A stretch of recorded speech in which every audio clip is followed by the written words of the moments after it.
Alliance.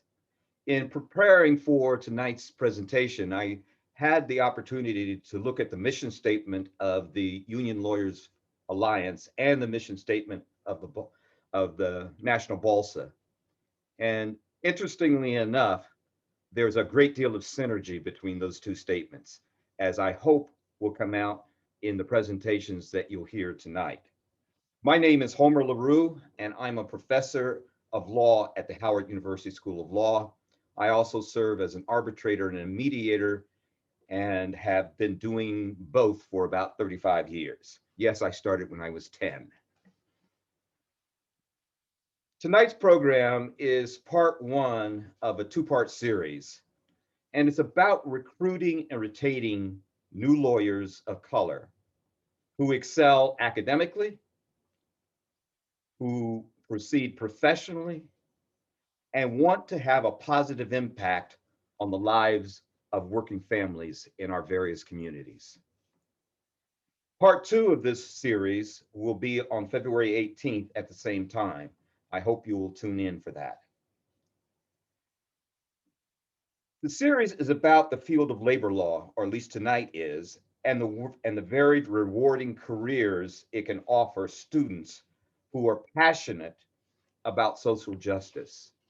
And as I said at the outset, there's a synergy between the mission of the ULA and BALSA. We begin tonight with the story of unions and the struggle for racial justice, a story of becoming an ally in that struggle. And I think the story about unions and the struggle for social justice are part of my own personal and professional story. As I was sharing with President Saunders before we came on, my first legal job after law school was in New York City with District Council 37, AFSCME, in the late 70s. In learning to be a labor lawyer, I was able to meld two things: my desire for excellence as a lawyer with my passion for justice for working people. Tonight, we will hear how that melding can take place for you as law students looking at your careers and toward the future. We are honored tonight to have four distinguished panelists who will be speaking on various topics, which I will explain before each speaks. But let me take an opportunity to introduce our panelists at this point. First, there's Lee Saunders. President Saunders is the president of AFSCME, known as the American Federation of State, County, and Municipal Employees. This is a union of between 1.4 and 1.6 million members in hundreds of different public service jobs, from nurses to child care providers to sanitation workers. President Saunders is a native of Cleveland, Ohio, and he began his AFSCME career as a labor economist in 1978, serving in many capacities until his election as president in 2012. Our next panelist is Kim A. Anderson, who is a lawyer. Kim Anderson is the executive director of the National Education Association, the largest union in the country, which represents some 3 million educators in K through 12 schools and institutions of higher education throughout the country. I might add, your union represents my oldest son in Chicago, who teaches at an independent school. Kim is a lawyer by training and served as deputy legislative director and legal counsel to Senator Charles Robb of Virginia, for whom she co-authored legislation to settle one of the largest civil rights class actions at that time. Kim went on to work at the NEA in several jobs before becoming the union's executive director in 2019. She is a graduate of George Washington University Law School, where at that time, she was also a BALSA member. Glenn Kelly would be our third presenter. He is president of the International Union of Bricklayers and Allied Craft Workers, Local 8 Southeast. The International Union of Bricklayers and Allied Craft Workers is committed to rebuilding the construction industry in the South. With new leadership, BAC Local 8 Southeast offers the high quality service needed to support contractors in the area. He joined the International Union of Bricklayers and Allied Craft Workers fresh out of high school in 2009. Glenn was recently appointed to the Task Force for Racial Justice by the AFL-CIO President, Richard Trumka, where he co-authors, or co-chairs rather, the Criminal Justice Reform Committee. Glenn believes that when you have a seat at the table, you had ought to better use it and make life better for working people. Our final presenter, but not the least, is my colleague at the Howard University, although on a different campus, Professor William Spriggs. William Spriggs is a professor and former chair of the Department of Economics at Howard University, and he serves as the chief economist to the AFL-CIO. He served as Assistant Secretary of Labor, of Secretary of Policy at the US Department of Labor under President Obama. So our first presenter is President Saunders, who's going to tell us about the role of unions in the civil rights movement, and perhaps starting with King and the Memphis March. He will also show a short video which will demonstrate some of that alliance between the labor movement and the civil rights movement. President Saunders. Thank you, and good evening, everybody. And Professor LaRue, thank you for that introduction. Let me just start off by saying this. I feel I have a kindred spirit with Balsa. I'll tell you why. My youngest son graduated from law school at the University of Maryland. My daughter-in-law, his wife, graduated from law school from Villanova. Both of them were at a ski resort trip in the Poconos in 2010. That's where they met each other. And they ultimately got married, and I have one grandson with him and two grandsons with my other son. So, you feel like family. He was very active with Balsa, so was his wife. And I told him that I was going to be on this program today. So he said, "Don't tell him what happened up in the the resort." So I won't do that. But it really is an honor to be with you to represent my union, AFSCME, on this panel. As Professor LaRue mentioned, we are a union of 1.4 million everyday heroes. We call them everyday heroes because they are. Keeping our community safe and strong all across the country, especially during this pandemic. We worked in schools from Head Start to K-12 to the university level. We work in your courthouses, your libraries, and your hospitals. We are social workers and home care providers. We pick up the trash, make sure you have clean running water. You'll see us plowing roads in the winter and even lifeguarding at the neighborhood pools in the summer. We make your cities and your towns and your neighborhoods happen every single day. We work in all of those kinds of jobs. Most of our members are employed by state and local governments, but many work for private companies who still provide public services. These are the kinds of jobs that for decades have allowed African Americans to find a pathway to the middle class. Now that was my family's history. I grew up in Cleveland, Ohio in the 1950s and 60s. My dad was a city bus driver at that time.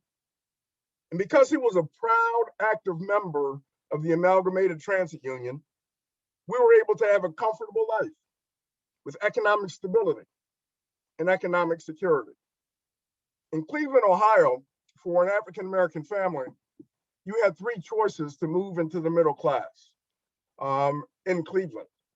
One was either being a bus driver, city bus driver. The second was working for one of the mills, a steel mill, a rubber mill, or auto plants. And the third was the post office. That's where a lot of African Americans were able to secure that dignity and to secure the guarantees that came along with earning a decent wage. with decent benefits. For most of the 20th century, not many avenues of opportunity were available to African Americans. But labor unions, and especially public sector unions, offered a beacon of hope. This is no small thing in a nation that was literally built on the exploitation of Black labor.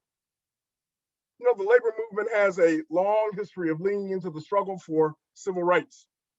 Beginning in the 1920s, A. Philip Randolph organized the Brotherhood of Sleeping Car Porters, helping rail employees of the Pullman Company overcome a union-busting boss, as a result becoming the first majority Black union to be chartered by the American Federation of Labor.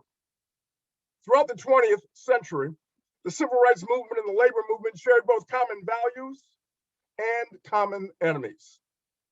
The same powerful forces who wanted to destroy unions also wanted to oppress Black people. I get this, and some of you may know this, but I bet you a lot of you don't.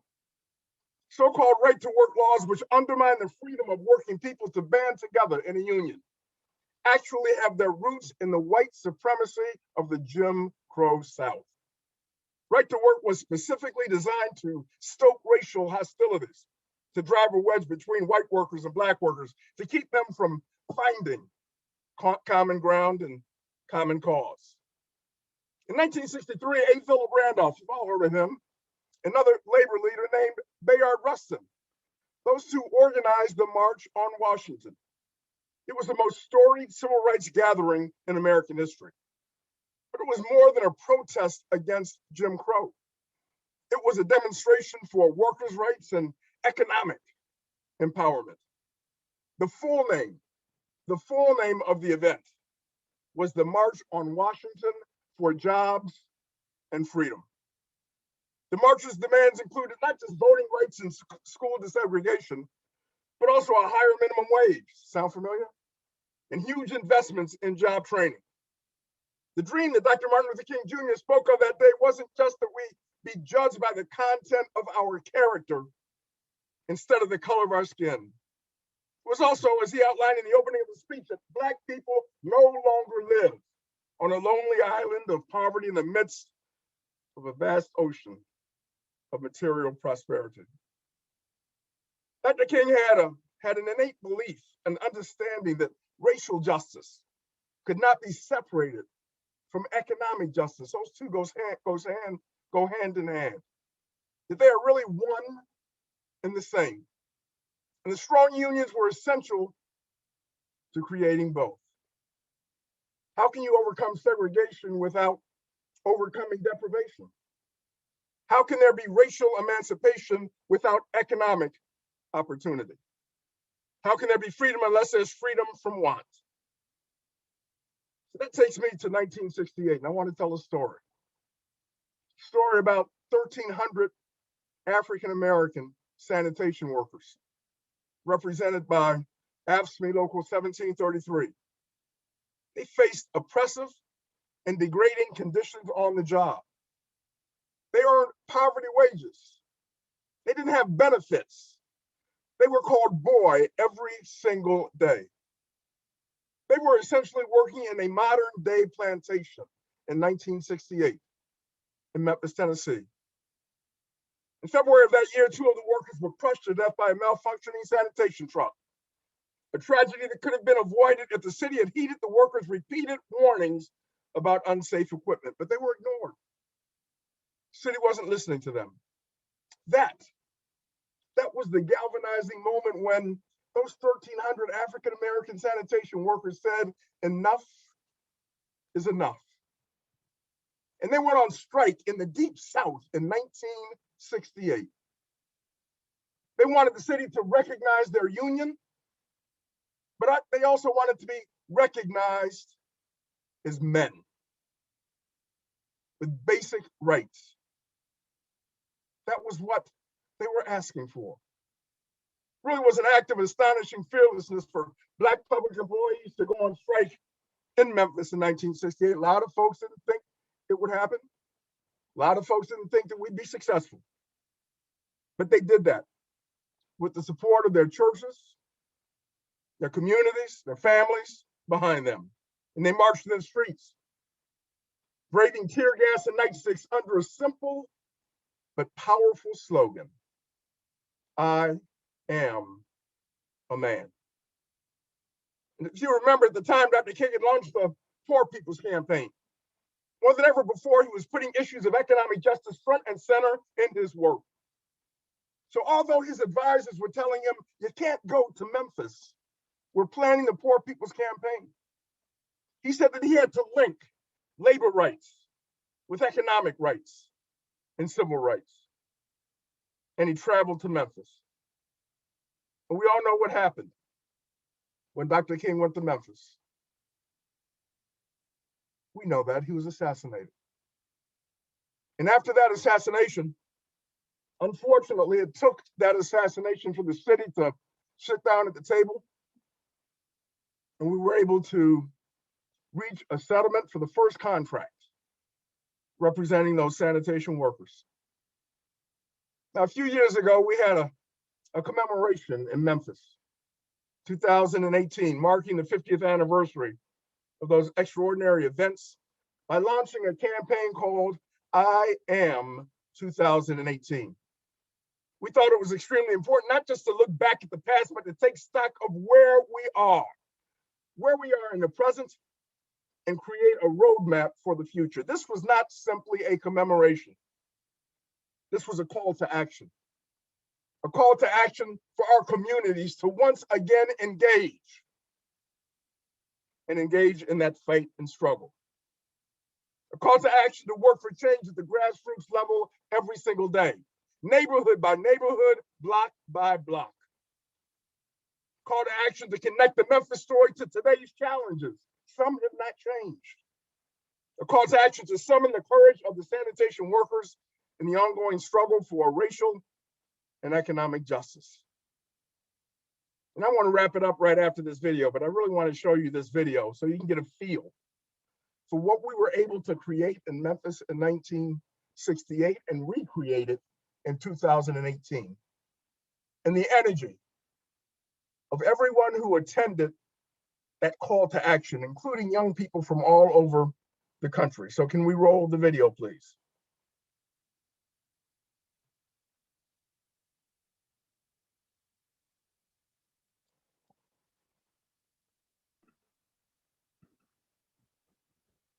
Now is the time for us to be the change we want to see in our communities.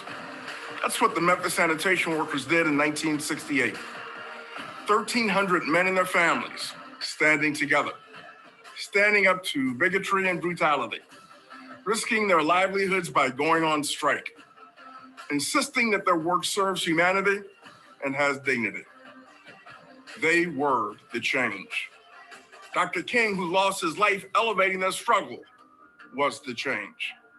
And exactly 51 years ago, the Memphis sanitation strike ended, with the city conceding to most of the workers' demands.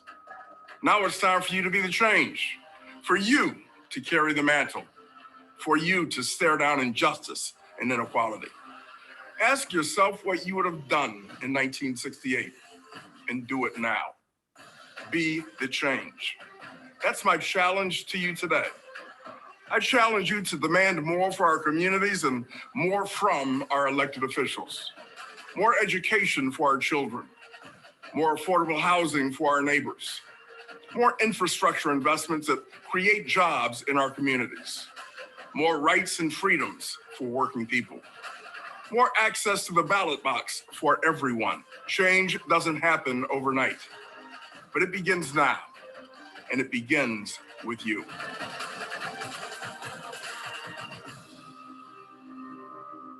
Now, the events of this last year clearly demonstrate that the struggle really does continue, that our work, our collective work, is unfinished, that systemic racism is alive and well in our country. The violent deaths of George Floyd, Breonna Taylor, Ahmaud Arbery, and so many more are a devastating reminder that we've got work to do.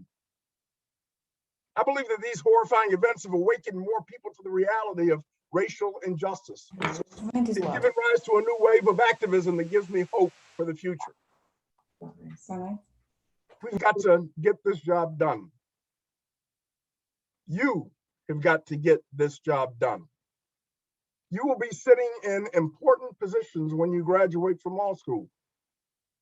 Never forget where you came from or the struggles that our ancestors had to deal with.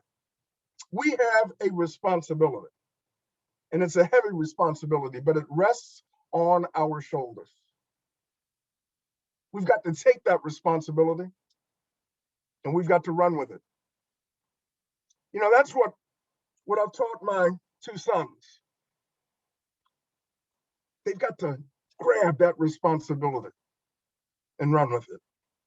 You know, I have 3 young grandsons. I said that in the beginning. And I actually lose sleep over the thought that their fathers will have to talk to them like I had to talk to them. That's scary.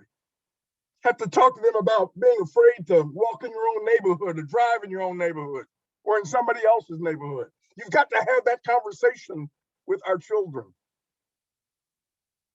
When will the day come when we don't have to have that conversation? Not today, not tomorrow, but in the future, that's what we've got to strive for. So I just want to say this.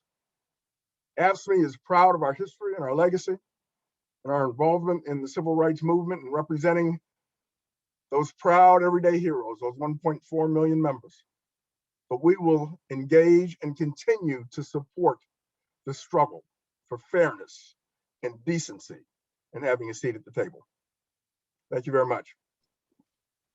Thank you, President Saunders, for teaching us how history educates us for what we need to do now. We turn now to our next speaker, who is Kim Anderson, and her topic is the educator's role in understanding the Black Lives Matter movement. And she's going to tell us about the role of unions in advancing civil rights, including Black Lives Matters in our schools. And she'll be focusing on the work that the NEA has been doing internally and externally over the last several years. Kim Anderson. Thank you, Homer, and thank you very much to Rachel and Jalen and Alex for putting this great event together. I'm honored to be with you and also to join with my brothers Lee and Glenn and Bill. It is true that in the union movement, we call each other brothers and sisters, and we call each other that for a reason, because we are united in the struggle to lift up the voices and the cause of everyday working Americans. And President Saunders articulated that very, very well, that those struggles, those issues, those values, those causes are intersectional, and we're seeing that today. And so Brother Lee gave you a history lesson, and I'm going to flash forward a little bit to the present. NEA as well has had a long legacy of advocating for civil rights, social justice, racial justice, economic justice, etc. Involved in the civil rights movement, Brown versus Board. Our members were involved in advocating for the civil rights movement in an organizing project called Fit to Teach, Fit to Vote. You know, that our African American teachers said, you know, if I'm fit to teach children, I should be fit to vote. And so that was our contribution in organizing largely in the South during the civil rights movement. When we merged, the NEA merged in 1966, the National Teachers Association with the American Teachers Association. The ATA represented Black teachers in this country. It was a sea change for our organization. And for some, it didn't go down too well. And others over time understood that that was the pathway forward for the union movement, as well as the pathway forward for the country. Every time we have expanded opportunity in this country, we have gotten stronger. And every time we have expanded the scope and the reach of the labor movement, we've gotten stronger. But let me tell you a little bit about the fact that today our membership reflects longstanding forces that continue to segregate America's workforce, which means that our members, 3 million of them, are largely white women. They often teach, as we know, students who are Black, Latinx, Native, newcomer. And so part of our challenge as a union is to grapple with that. How do we diversify the teaching force? How do we equip our members with the skills they need to teach and reach an increasingly diverse population? This is a racial divide between our members and the students they teach. It's both an opportunity and a challenge. And it has galvanized, actually, the NEA into action over the past several years. So in 2015, our highest governing body, our representative assembly, passed something called a new business item. And what it said was that the NEA was going to put itself on record as trying to tackle and dismantle institutional racism in public education. Only that.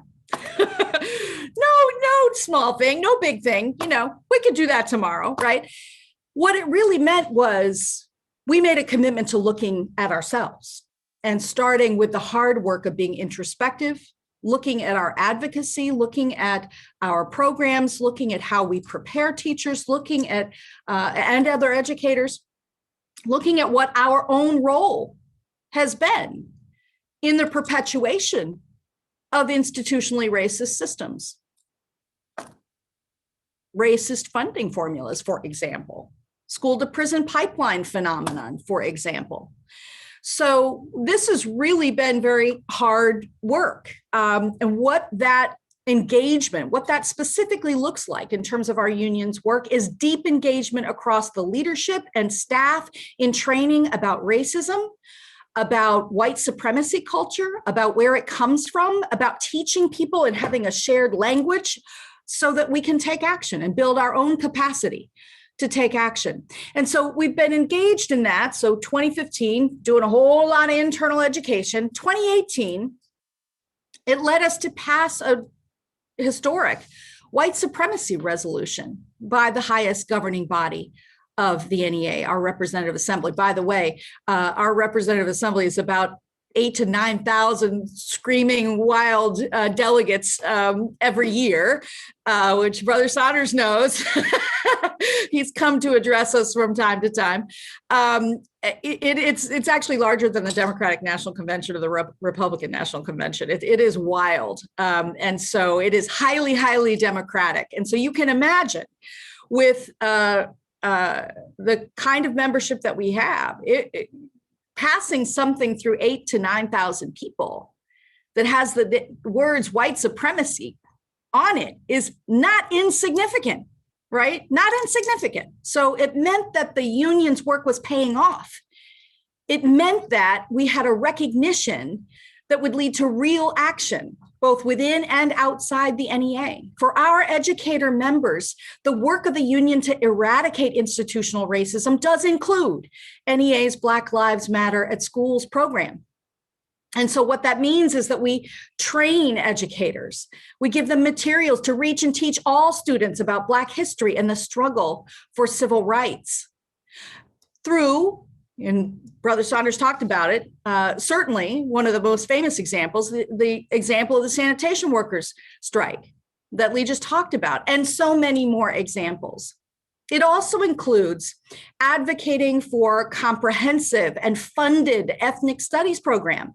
It also includes the development and distribution of lesson plans for educators. And for example, we developed a whole bunch of lesson plans based on the New York Times critically acclaimed and important 1619 project.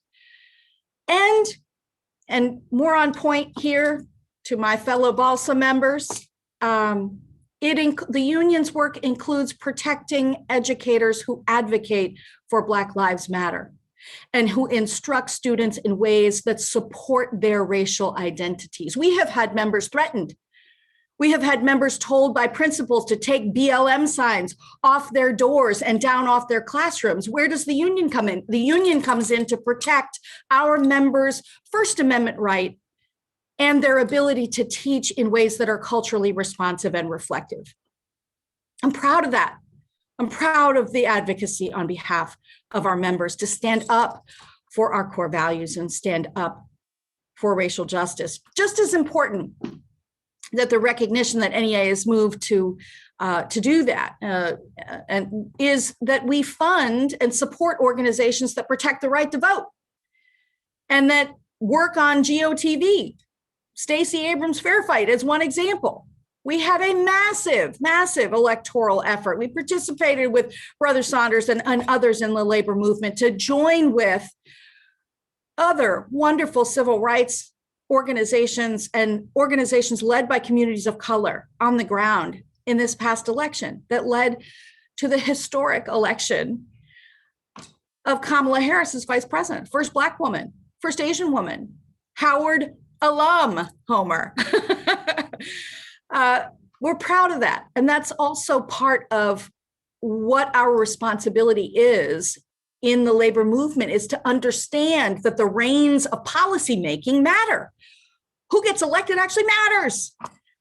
For NEA's lawyers, our Office of General Counsel who were working during the Trump era, it involved suing the Trump administration a lot over everything.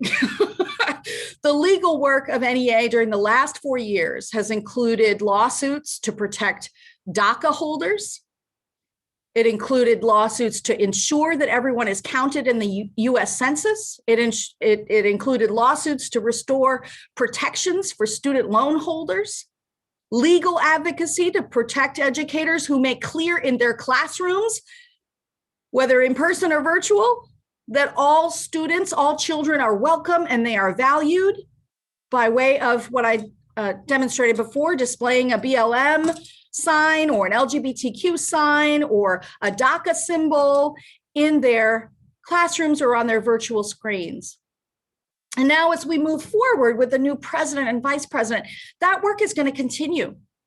And we're going to continue to meet the moment by focusing on and leading with racial justice coming out of the pandemic, which means that we have to make sure that the resources are there to reopen schools safely, from PPE to vaccines to ventilation systems to distancing to to testing and contact tracing.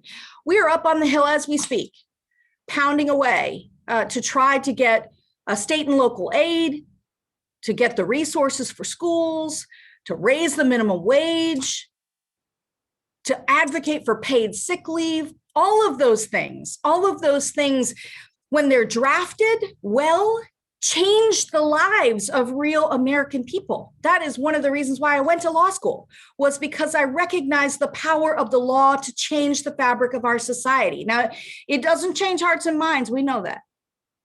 We know that. That takes good organizing. That takes good relationship building. That takes long-term education and building those networks and bonds of support.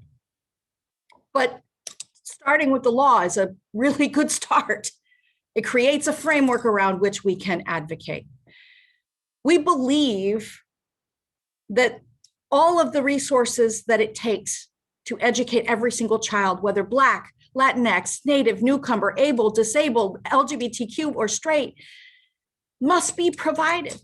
That equity must be achieved. And that is why I get up every single day of my life. It is hardwired into who I am. It is one of the reasons why I went to law school, was because I understood the connection between policy, resources, and outcomes for students and for kids.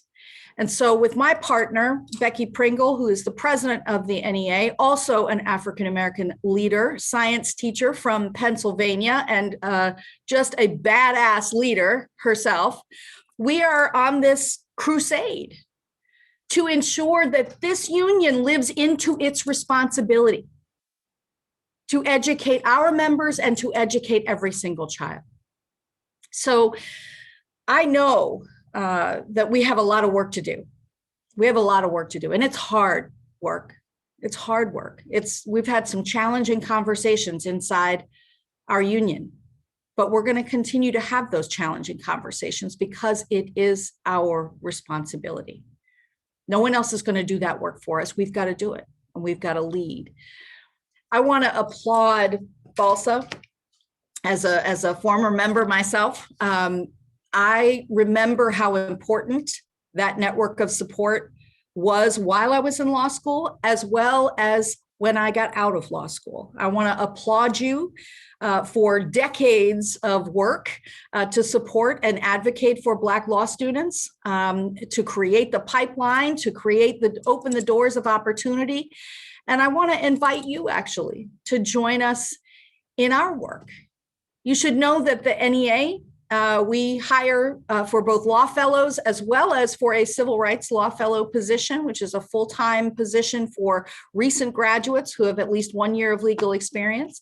Our law fellows for right now are full, but are probably coming open fairly soon in the fall. And we're currently in the process of interviewing for the civil rights law position. So if you're interested, please let me know. I can give the information to Jalen and Alex and Rachel, but our general counsel's name is Alice O'Brien, and you can email her at aobrien, O-B-R-I-E-N, @nea.org if you are interested. But I want to just end by echoing the call that Brother Lee sent out, which is in the face of vitriol over the last 4 years, and in the face of hundreds of years of systemic injustice, we, as guardians of the law, as guardians of policy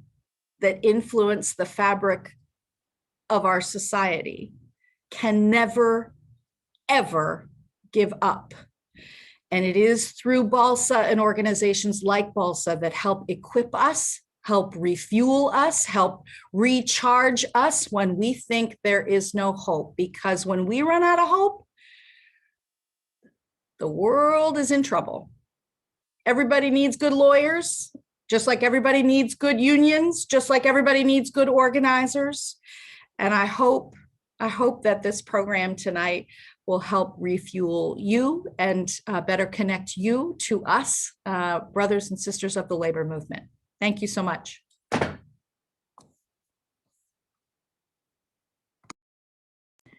Homer, I think you're on mute. I should know better by now. I teach through this all the time. What we have just heard from Kim is what all great educators can do, and that is to bring the broader concept down to the regular, how do you do? Thank you, Kim, for giving us those insights. Our next speaker is President Glenn Kelly.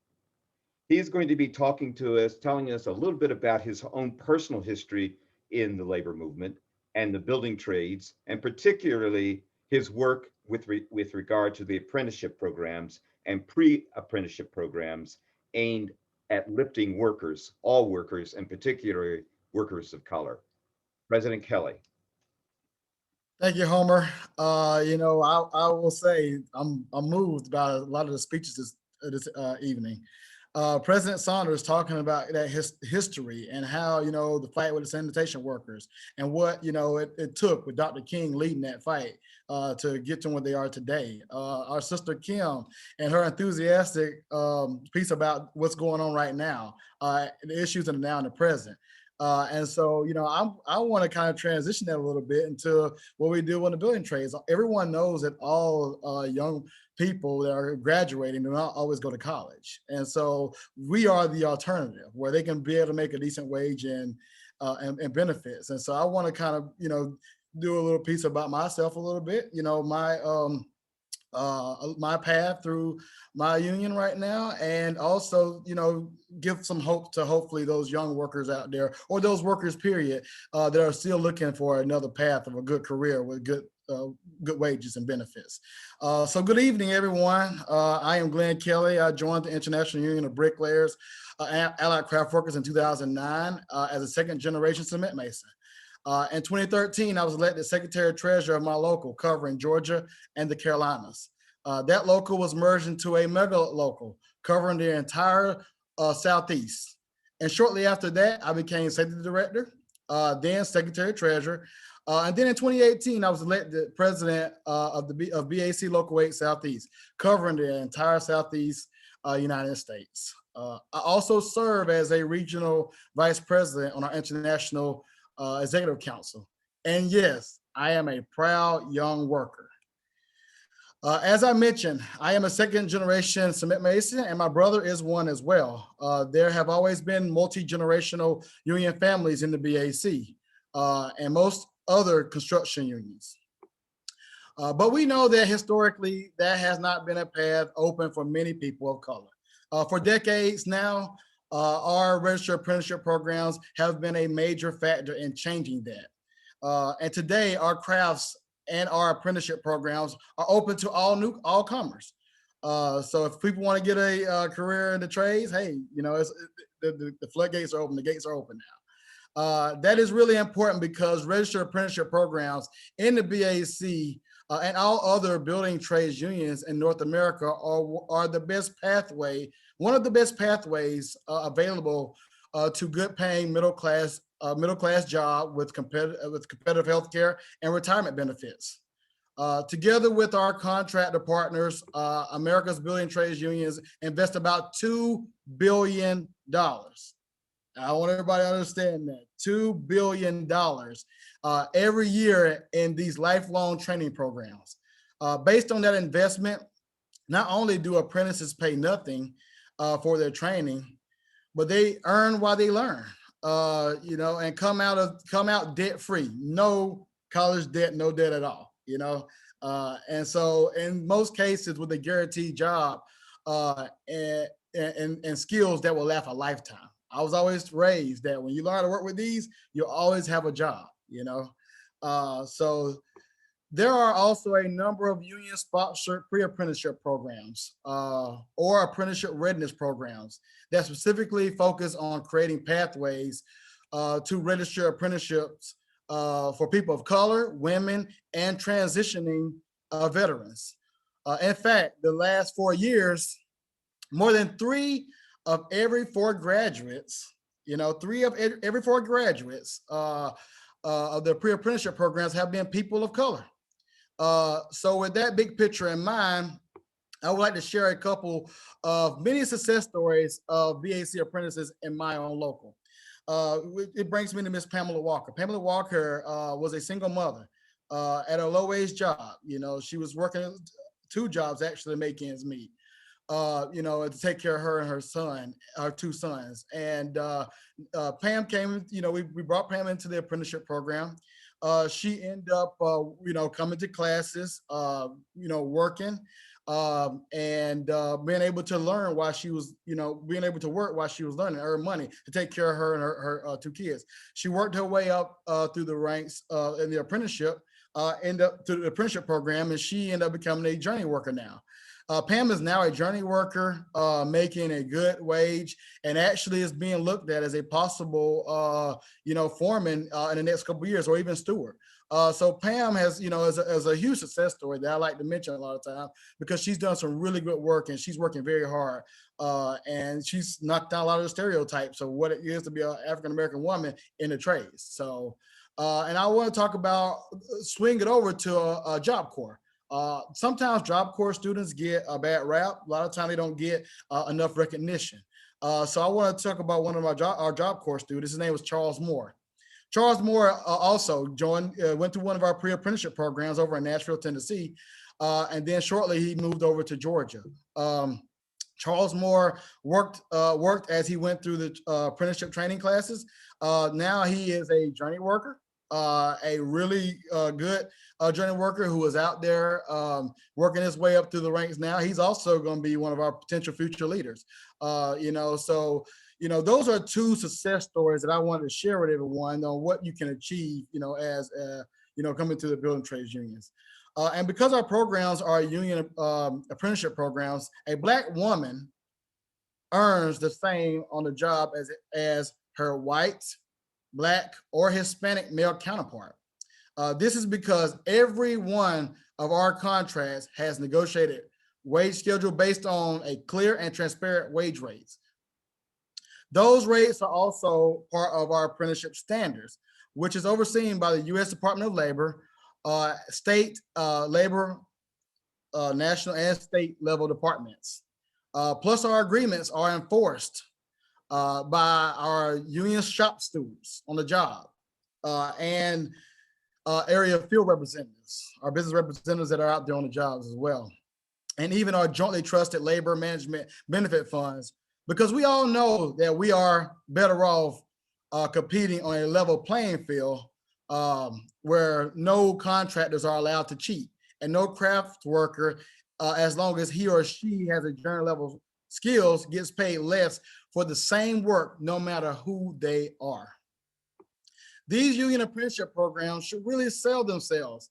And for the most part, they do, you know, but we know there are still people who think we are an exclusive club. You know, to become more inclusive, we are diversifying our apprenticeship boards so that people of color can see people who look like them can apply for these programs. At the same time, we are removing barriers to enter apprenticeship programs by eliminating application requirements like having a high school diploma, GED, driver's license, or even language barriers. You know, we have to face it that, you know, those are a lot. We found out by research and other methods that those are barriers creating folks from being able to come in, especially people of color. You know, so that we thought that was something that we all, you know, that the trades overall looked at and say, you know what, we need to try to make it easier. Now, you know, I'm not going to sit here and tell you it's clear everywhere, but there is a progress being worked on as we speak. In closing, I really believe the labor movement is committed to uplifting working people and fighting for equal representation, no matter the color of your skin, your gender, religion, sexual orientation, or age. You know, we give workers a voice on the job and a level playing field for everyone. And I am proud to be a part of that by helping lead the way. And I encourage you, all of you students, everyone that are listening, I encourage you to become a part of that as well. So, you know, as you look into your endeavors and your future, hopefully you come into organized labor and help us lead those charges of what we're trying to do here. Thank you, and I appreciate the opportunity to address you all tonight. Thank you, Homer. Thank you, President Kelly. I think that one of the things that is coming back to me, and I've been doing this work for 35 years. As I said, I started when I was 10, is the fact that when I entered the workforce myself after law school, what I was looking for is to become an excellent lawyer and meld that with my sense of the need to work for justice. And I think what you've heard from the speakers so far, and you're going to hear from the final one as well, that's one of the things that a law student might very well think very, very carefully about. You all want to be excellent and in the search for social justice. Our next speaker, I'm proud to admit, is another Howard colleague. As most of you know, Howard has a long and storied history of working for social justice. And what Bill is going to talk to us about is the labor movement and the economic justice issues that the labor movement contributes to and why it's important. Professor Spriggs.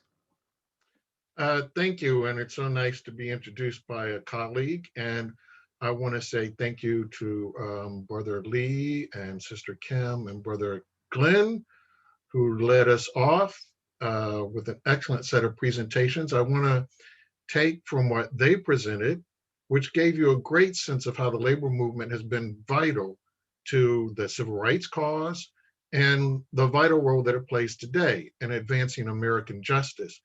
I want to talk about the agency of Black people within the labor movement to hammer home a sense that this isn't just somebody else's movement and we're the caboose, but for you to get a deeper appreciation of the actual contribution that African Americans have made to the labor movement. So you understand this is our movement too, not just a movement that helps us, but this is a movement we have shaped, and I want to go through that.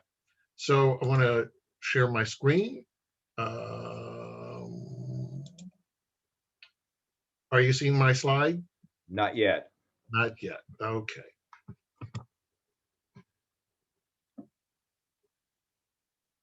Are you seeing it now? Now, Jalen, Does Professor Spriggs have share screen? Yes, he should. He's set up as a co-host. Let me see. Yeah, push share screen. Let me try this. Let me make you the host.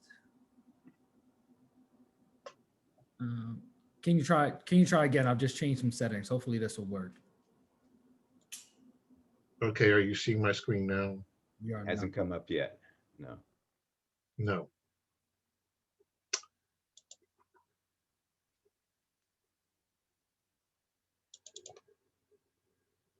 Is it up? There, it's coming up now. Okay. Then, oh, I see. Okay, now it is up. Okay, good. No, it's not up yet, but it's coming up. Oh, okay. There you are. You have it now. You can go Okay, to good. your slideshow. Okay, sorry for that delay. So you have 3 pictures here. 2 of these are fictional. You have been presented, probably in popular history, with this idea. In the upper left, you see Archie Bunker, a fictional character, a union member, but he was presented as sort of the quintessential union member. In the lower right-hand corner, if you're much older or you stay up late at night and watch MeTV, you see from the Honeymooners, Ralph Cramden, who was a bus driver and a union member. And these people were presented to you as, oh, that's the typical union member. Now, it is true, whites are the majority of the country, so they're going to be the majority of labor members. But if I said, who's the person who's most likely to be a member of a union, it's neither one of those. It's in fact the picture in the middle. And the Black woman there that you see there is actually more likely to be a member of a union than either of those 2 white men. Bill, I'm sorry to interrupt. I am not seeing what you, I think, are just talking about. You have a graph up, not a picture. You have a graph showing. It's a graph showing. Yeah, And black and white union density graph. oh, When you go to share screen, you should be able to select one of the windows on your Right. computer. so let me go back.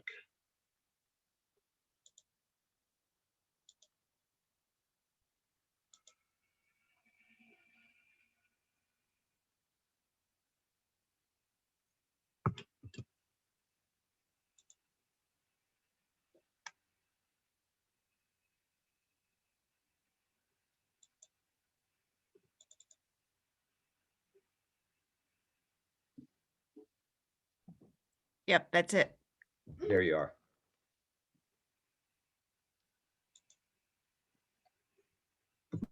Okay, now do you see it? Yes. Good. Sorry. Okay.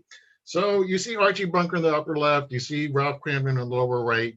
Neither one of them are the most likely to be a member of a union. It's the woman in the middle. The woman in the middle is more likely to be a member of a union than those 2 white men. Black union density for Black women have a higher union density than white men. And that woman in the middle, we're going to talk about in a second. But here's a graph that shows you who's most likely to be a member of a union. Black men have the highest union density, followed by Black women, followed by white men. So there's this picture that goes out there that, oh, well, if you're talking about unions, you're not really talking about the Black workforce. But no, actually, this is more important for the Black workforce than it is for the white workforce.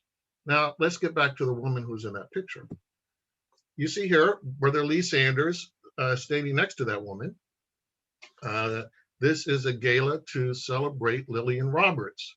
But between them and behind the 2 of them is Congressman Rangel. This was a gala to celebrate her contributions. And I'm highlighting her because of the big contributions she made to District 37, where Professor LaRue mentioned that's where he started his career. For those of you who are not New Yorkers, this is the largest union in New York City, representing public sector workers from hospitals to mental wards. Throughout the city, you will see members of District 37. But District 37 didn't just come about And the rights of workers in New York State didn't just come about. We all know about Rockefeller and think of him with imprisoning people because of drug laws, but this is the unique history of Lillian Roberts. Rockefeller had established the right of public sector workers to organize, and they were supposed to be able to choose their own bargaining agent. He decided that he would choose for the workers their bargaining agent. And this was while Sister Lillian was out organizing people for AFSCME, and people wanted to be in AFSCME, not this sort of company union that Rockefeller had chosen. She had organized workers in institutional care. People were working at mental hospitals for the most part. They all wanted to be members of AFSCME, and Rockefeller refused to negotiate with them. She took it upon her leadership role to drive home to him his own law and took a strike. The strike that she led, these were rotating strikes, ended up with her being put in prison.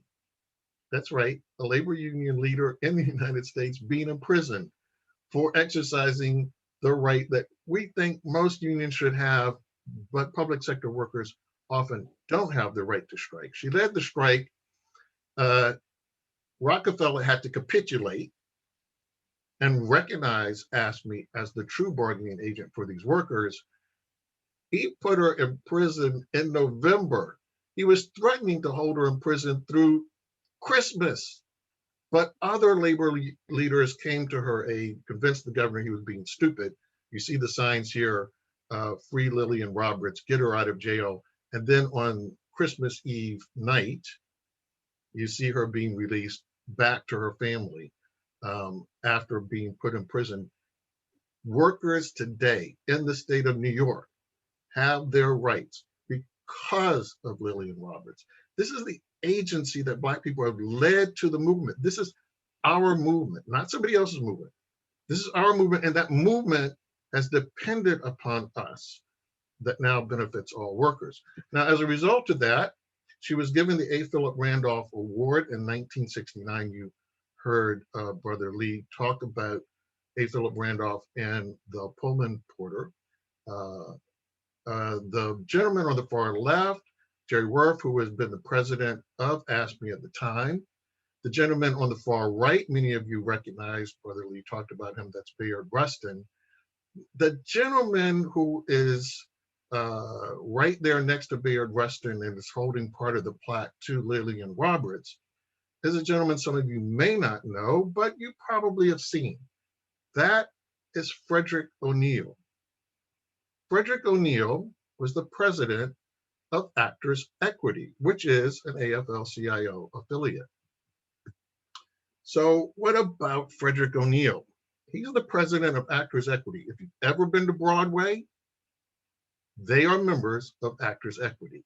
He was the president of the actors who appeared on Broadway, and those who appear in regional theaters became part of Actors Equity under his leadership. He expanded Actors Equity to be not just Broadway, but all regional theaters. Took a strike in the 1960s, in 1968, in order for Actors Equity members to have pensions and actually clean bathrooms. If you sort of think about how funky theaters could be in the 1960s, this was important to actors to actually have clean, safe working places. Now, some of you may not understand his artistic contribution. He was the founder of the American Negro Company, which in the 1940s staged the first Black play to appear on Broadway. It ran for over 900 performances from 1944 to 1946, Ana Lucasta.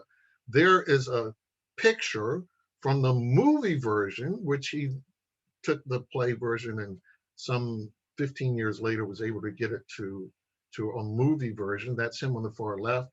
And some of you will recognize Eartha Kitt in the middle. But this is a serious labor leader who transformed the lives of American actors. In 1968, he was very instrumental in making sure that Ford Theater would reopen, not just as a museum, but as a living stage, which it still is today. A leader so highly regarded, you see him here with President Johnson, congratulating Johnson on his election. So I just wanted you to understand our role in making this movement and making possible a lot of the things that other people benefit from within the labor movement, because this is a movement that has depended upon our leadership and our action and our agency. I want to take you back a little bit further. Those are actually sort of like the Jackie Robinsons of the labor movement, in the sense that their leadership came about after labor had integrated. I want you to remember the importance of Black labor leaders before the labor movement integrated. This is a picture of Charles Elgar and his Creole syncopators. This was the top band in Chicago in the late 1920s. They headlined at the Savoy Hotel, which was a big venue in Chicago, as the city during Prohibition tried to clamp down on vice, and they limited where the performing spots could be. Elgar, who is the violinist on the far left, was one of the founding members of Local 208. The musicians union at the time was segregated. These were the early jazz artists, some of the earliest to record jazz.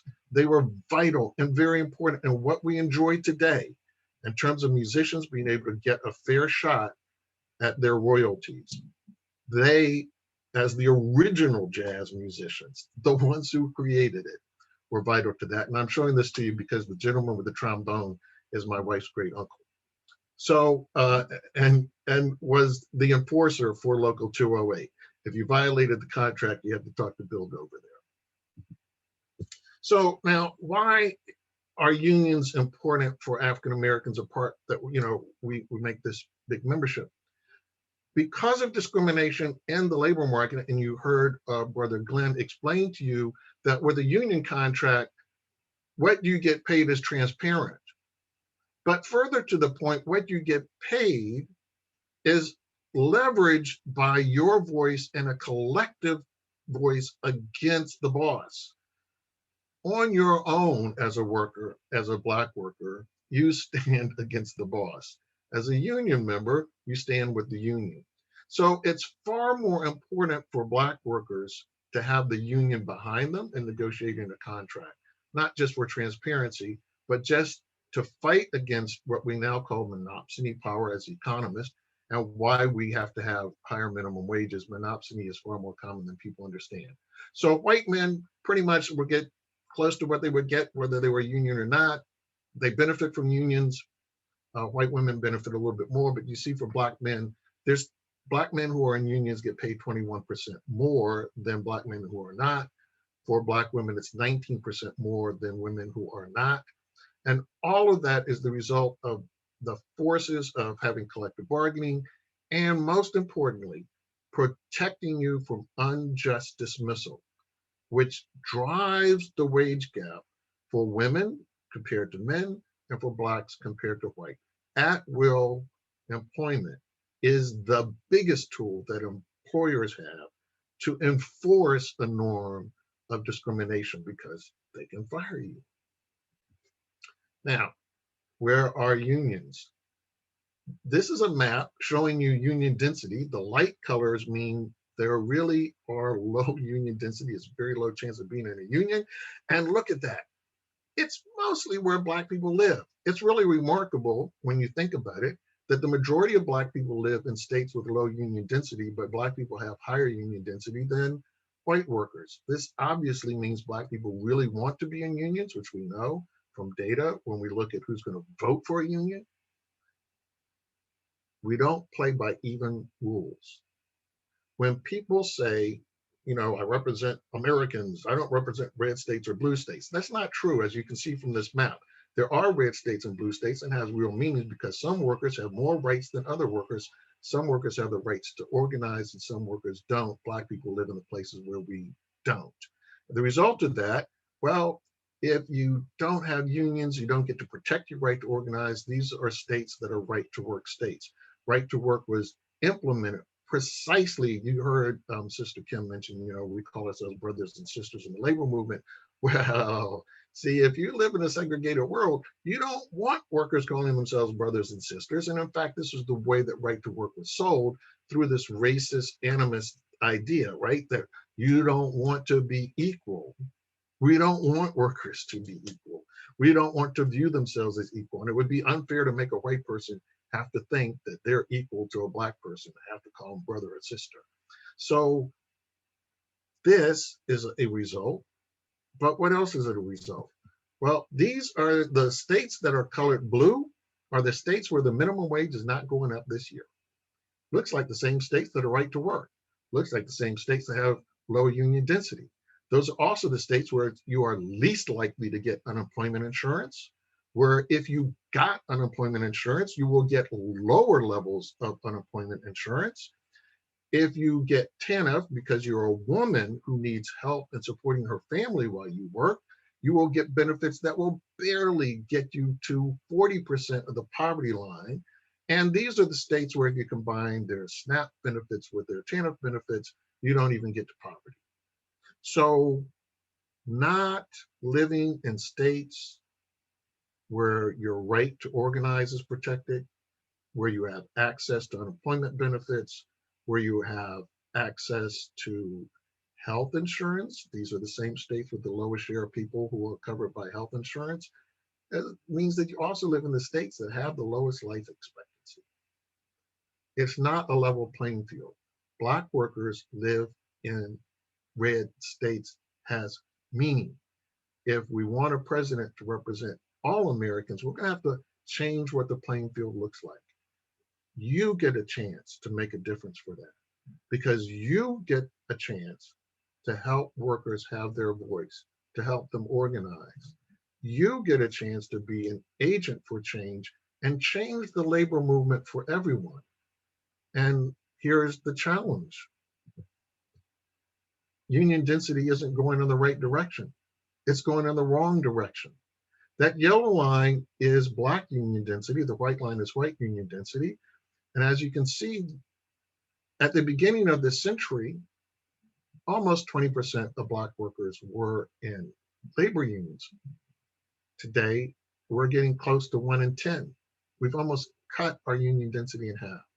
This is our access to better pay, our access to health insurance, our access to pensions, our access to fairness in the workplace, our access to being protected from being dismissed. The best way to protect someone from discrimination is to not live in a state that has at-will. This union contract is a way to get around at-will contracting, and it's easier to protect someone from discrimination because they have to prove just cause for having removed that worker. You can make a difference. You can help those workers, you can help your community, and you can help America.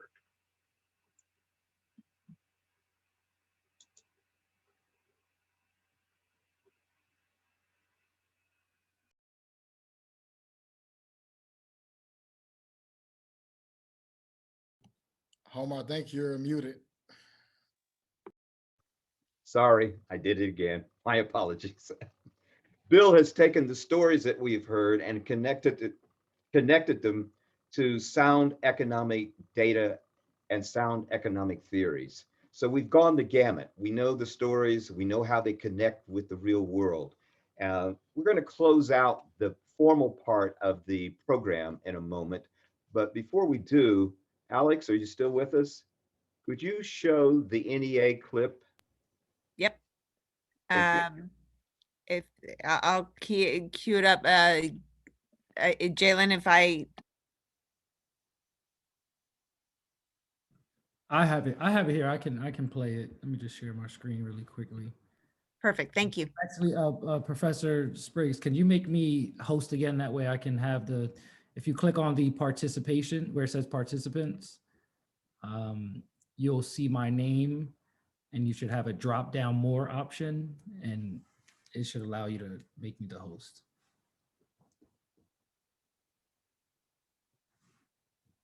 Thank you.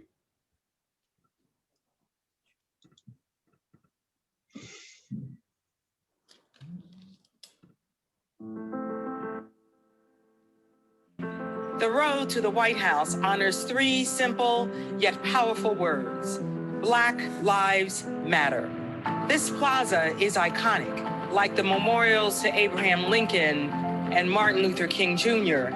It symbolizes the struggle for freedom and equality. As members of the National Education Association, we gather in these sacred places to demand justice and equity for Black lives in all places, in all forms.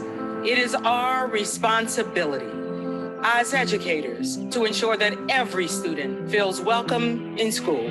Some may try to divide us, but we know that working together, we can make a better future.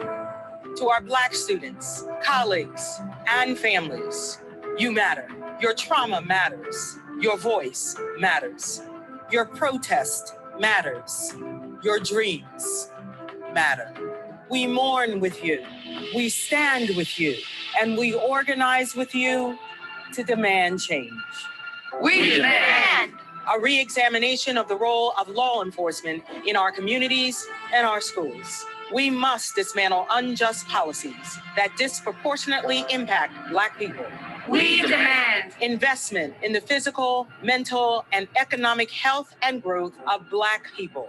That means addressing the ways corporations have exploited and stolen wealth from Black and Native communities and then making them whole. We demand that Black educator and student voices be included in decisions that impact their schools and their communities. When students, families, and educators come together to ensure racial justice in public schools, it strengthens the entire community. We demand free, fair, and accessible elections. We must end voter suppression tactics politicians use to keep communities of color from having a voice in our government. The future is the sum of the changes we demand, the courage we display, how we stand with each other and for each other. Together, we can rewrite the rules and hold decision makers accountable to guarantee justice for Black lives in our schools and our communities. We will not rest until there is a future where Black lives thrive.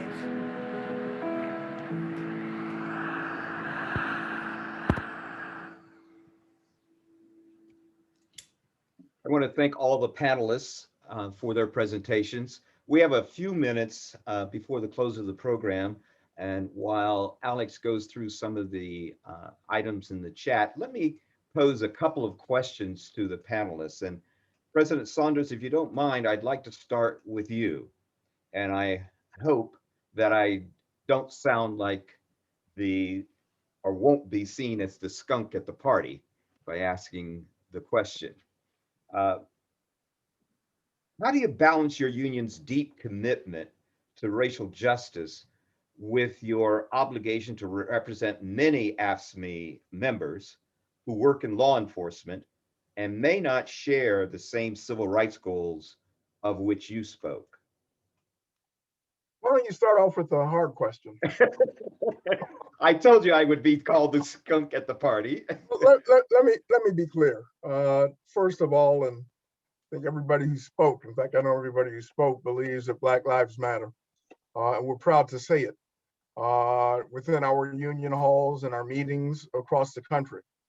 Our union, and I'm just going to give you some rough percentages. Our membership is 60% white, 40% African-American, 20% African-American, about 15% Latino, Hispanic, 5% Asian Pacific. So we're still a majority white union. And if you look at where we represent workers, we have members in the urban areas, in the suburban areas, and exurbs, and in the rural areas. We represent folks who are on the conservative side, the independent side, Republican, Democrat, progressive. we're a mix of this hodgepodge we call America. And it's difficult at times. And we do represent law enforcement. We have some police, we have corrections officers, we have probation, parole, and we have a responsibility not to run away from the challenges and run away from the conversation. But I think that one of the strengths that we have is that we can bring folks together and sit around the table and fuss and fight and argue, but attempt to reach consensus and reach conclusion. If we didn't have that kind of setting, if we didn't have that table where we could sit around and talk about what we must do and educate some of our members regarding what's happening in the African-American communities or communities of color, then we'd be losing. And it would not be helpful for us as a union. I think that that's very important because I got to tell you, I mean, some of our police officers don't believe that there's a problem. And we've got to sit down, we've got to talk to them about it. There is a problem, okay? You can't run from that. You can't ignore it. And the union can't ignore it. And the way that we deal with it is to come up with some solutions. We passed a resolution at our convention last August, and it talked about Black Lives Matter. It talked about racial injustice. It talked about changes that must take place in policing in this country. It talked about more social workers and more educators, okay, and more drug counselors rather than more police on the ground. It talked about all those things. And we quite honestly got a negative reaction from some of our law enforcement members. But that's not going to stop us from continuing to raise those issues and try to reach consensus around who we are and what we should be for everyone, Now, I want to be very honest with you on this Zoom call. In the public sector, we aren't like the private sector. In the public sector, we're right to work. Kim knows this very well. We fought against the Janus decision, a Supreme Court decision that made the public sector entirely right to work. So members in the public sector can get in and they can get out. Okay, we don't have collective bargaining, a national collective bargaining law in the public sector. We've got to go state by state, city by city. We are not covered under the National Labor Relations Act. Okay, so I tell you that because folks can get out of the union anytime that they want to. And we're going to lose. I'm just going to be honest with you. We're going to lose some of our law enforcement members because of the stance that we take and because of the positions that we take. But it's the right position to take. But I guarantee you this, we'll keep more than we lose, and we'll be educating and we'll be changing minds in the process. You know, I've got family members who are law enforcement. Some people will say that law enforcement shouldn't have the ability to be represented by a union. Well, let me tell you something. We heard that many, many years ago that Black folk shouldn't be represented or have the opportunity to be represented by a union. We don't want to go back to those days. Okay, we don't want to go back to those days, but we must make changes within the criminal justice system. And our strength is bringing people together from all different kinds of walks of life to try to reach agreement on moving in the proper direction and in the right direction. And it's a challenge, it's a battle. And Kim and I have talked about it on many occasions, how we do this. Her membership is even more extreme than mine, to be quite honest with you. And she's got another problem. But we're going to get there. We're going to get there because we aren't going to give up. And we're going to continue to speak truth to power and talk about the challenges that affect all of us and not run from them. Thank you, President Saunders. We have just a few minutes left. I'm going to allow each of the panel members to make, I guess, what I would call in the law, a closing statement. Kim, let me start with you. Any last thoughts do you want to leave with the students? First of all, I want to give props to my brothers here in the labor movement. As African-American leaders in the labor movement, I really want you to hear me when I say this. There are few institutions in this country that have stood the test of time, that exist much like Brother Spriggs laid out, that exist to help dismantle oppressive systems. One of those institutions is the institution of organized labor. And yeah, we got some problems. And, you know, Brother Lee spoke about it. These conversations are hard, especially for us Black leaders, staring in people's faces, right? The burden of representation, the burden of leading is great. The emotional trauma is great. But you know what? Our responsibility, just as it is yours, you don't have to have a title to lead. We all know that. Our responsibility is to continue to reach into the depths of our soul and our core values and our heart and raise our voices together, and stand with one another and lift each other up. So when one falls down, the other picks the other up and we keep moving forward. If we tear apart fundamental institutions, like the institution of democracy, the institution of a free press, the institution of public education, the institution of organized labor, and many more, we will not have the collective power as people of color in particular to challenge very, very powerful forces that would just as soon go back to the days of Jim Crow. And I would argue that those days still exist here, as laid out by my brothers, in various forms. So our work is fundamental to the nation. That's the preamble of the NEA mission, vision, and core values. We accept the profound trust placed in us as educators. And I know my brothers would say the same thing about their unions. Our work is fundamental to the nation.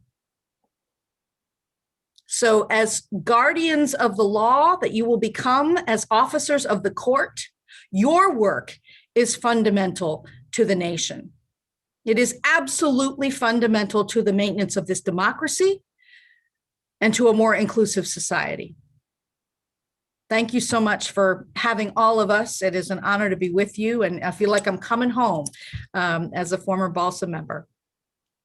Kim Anderson, Executive Director of the NEA, thank you very much. President Kelly, do you have some parting words for us?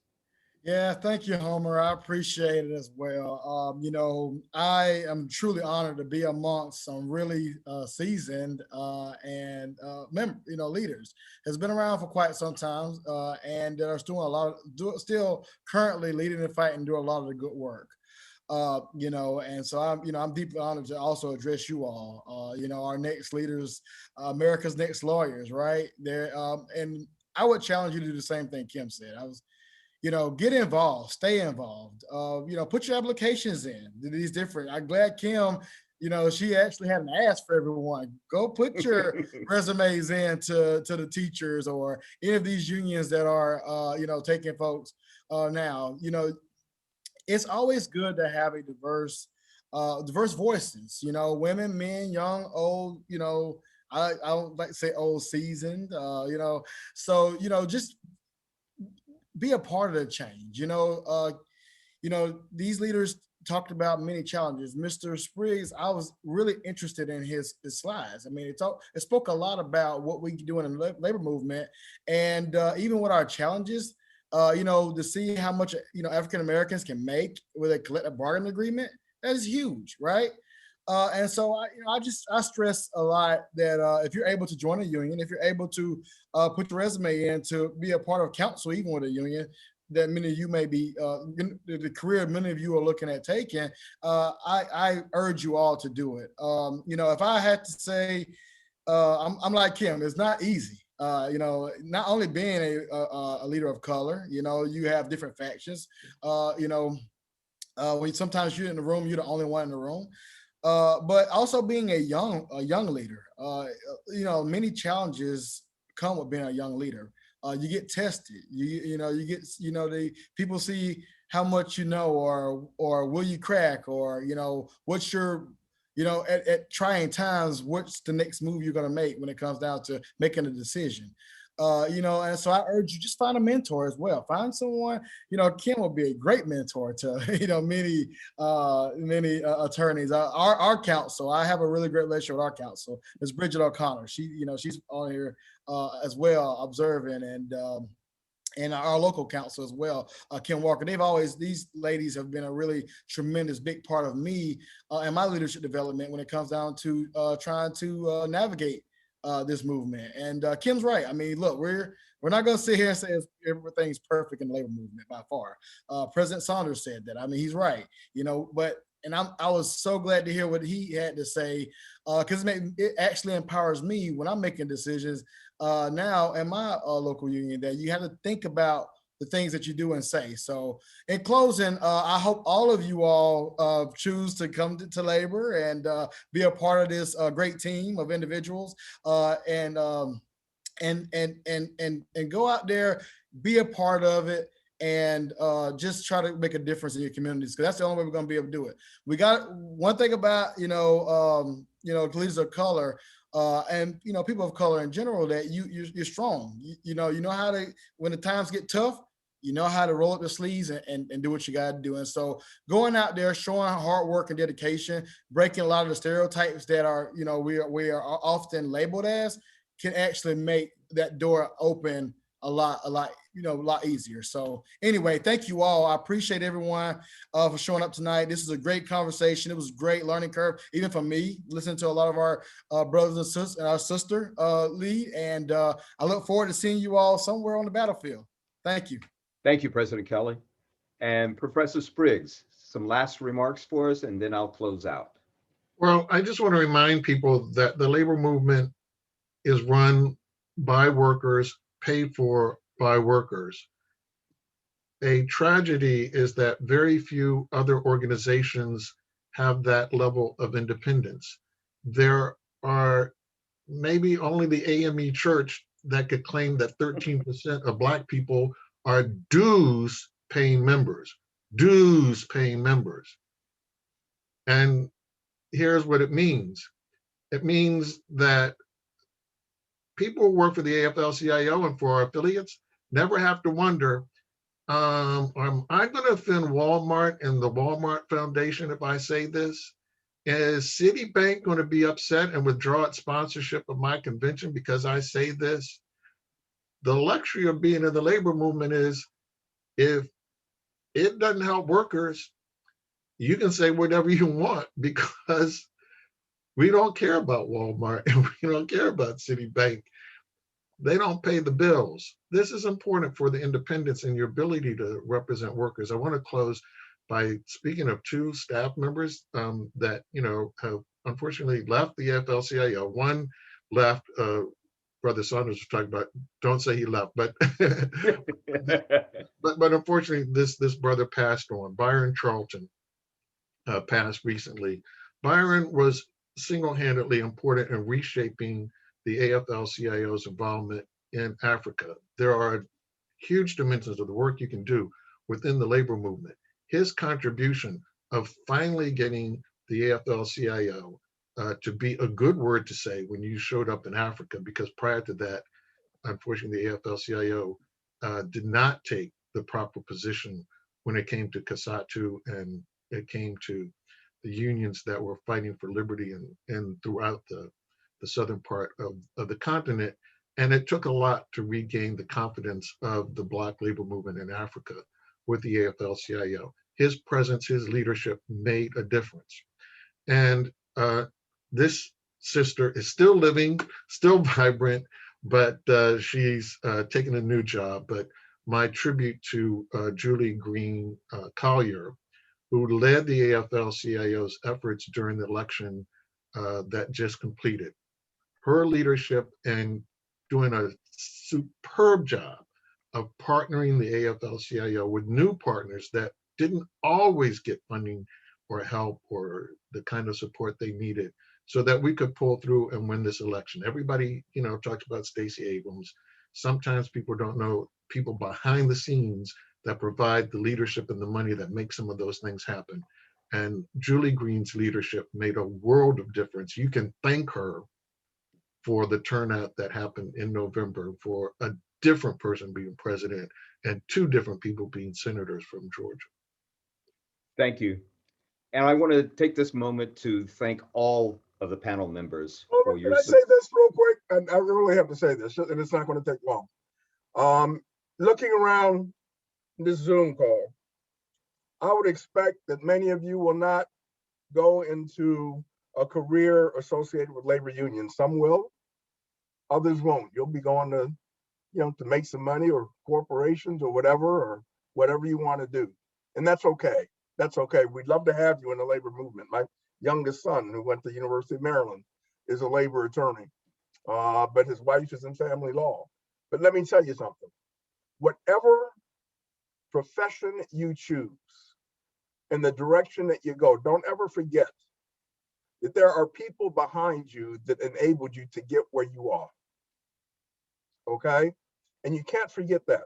And you've got to be the change regardless of the profession that you choose and what kind of lawyer you're going to be. You've got to be the change. And you've got to make your voices heard. And we've got to stay connected to our communities, understanding the issues and the problems that confront the average worker every single day, especially the average worker of color. You've got a responsibility. I mean, and I'm putting some weight on your shoulders, okay? But all of you have a responsibility to stand up for what is right, understanding that there are folks behind you that deserve a chance, that deserve a seat at the table. And I'm sure that you're going to be in positions where you can help folks out like that. So you've got to be a part of the change. And I would just leave it with that. Thank you all very much. What you have heard tonight, I hope, has inspired you. What we have planned for February 18th will give you a road to go to get on this path. Practitioners are going to be talking about careers in labor law with AFSCME's newest attorney, who helped develop the programs, will be moderating that. And I see one of the participants here today will be on next week's program, the former chair of the NLRB, my good friend, Mark Pierce. And so you will get some practical ideas about how to move your career in the way that the panelists have been talking. With that, I want to thank everyone for their participation tonight, and particularly to our panelists. Be safe, be well, and I hope to see you on February 18th at 7 p.m. And thank you very much to Balsa for sponsoring tonight's program. So if you want to unmute and give our panel a round of applause, please do. Thank you so much. Bravo. Thank you. Bravo. Really appreciate Thank you. Bravo. it. Thanks, Great everybody. job, cuz. You did great. Thank you. Good job, panel.